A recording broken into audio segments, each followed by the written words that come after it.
Cerita mitos penuh tauladan, idola si cilik mendapat sambutan. Kisah sang kancil jadi sebutan, cerdik dan licik sangat menghiburkan. Assalamualaikum warahmatullahi wabarakatuh. Salam sejahtera dan salam Malaysia Madani. Tak kenal maka tak cinta, tak dengar maka tak indah. Izinkan saya memperkenalkan diri saya pada penonton sekalian. Nama saya Muhammad Luqman Hakim bin Muhammad Zukri. Saya berusia 12 tahun dan merupakan seorang murid tahun 6 di Sekolah Kebangsaan LKTP Bukit Kuantan. Kod sekolah saya ialah CBA 4072.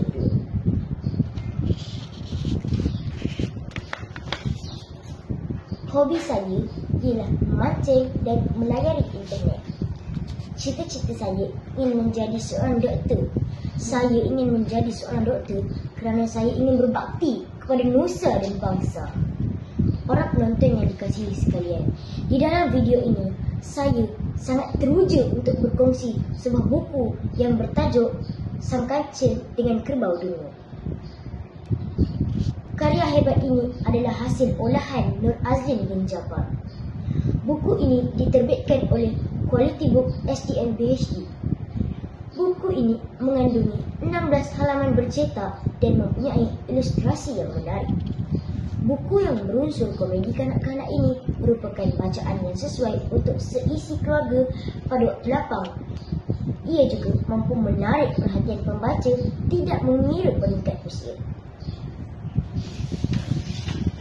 Olahan gaya penulisan yang menarik amat mudah difahami. Saya berpendapat ia adalah satu advantage yang mampu menarik minat kanak-kanak untuk membacanya.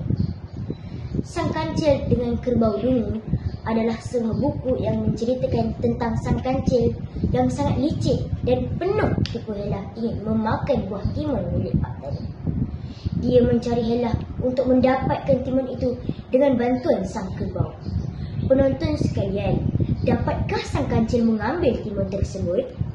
Dengan menggunakan akal pintarnya, sang kancil berjaya memperdaya sang kerbau untuk membantu misinya. Oleh kerana Pak Tani selalu mengawasi kebunnya, sang kancil mengajak kambing untuk mencuri timun Pak Tani, tetapi tidak dipersetujui oleh kambing. Kambing mengatakan bahawa timun-timun itu akan dijual di pasar oleh Pak Tani. Namun, sang kancil tetap berkeras.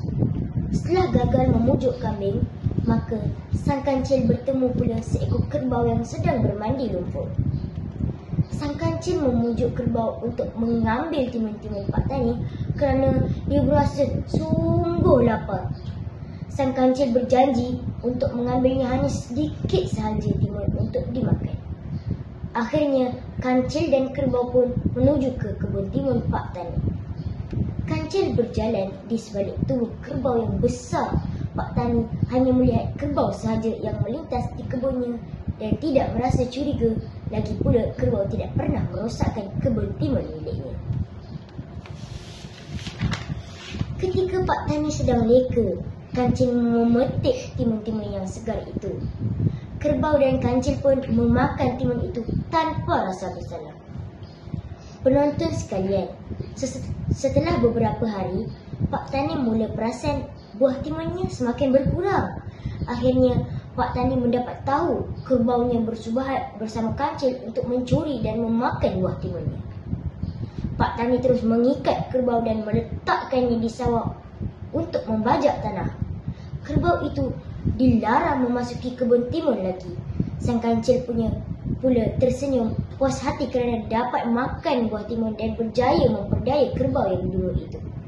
Warga penonton sekalian, buku ini walaupun berusaha sederhana, tetapi ia bersifat ringan dan amatlah mudah untuk dibawa ke mana-mana.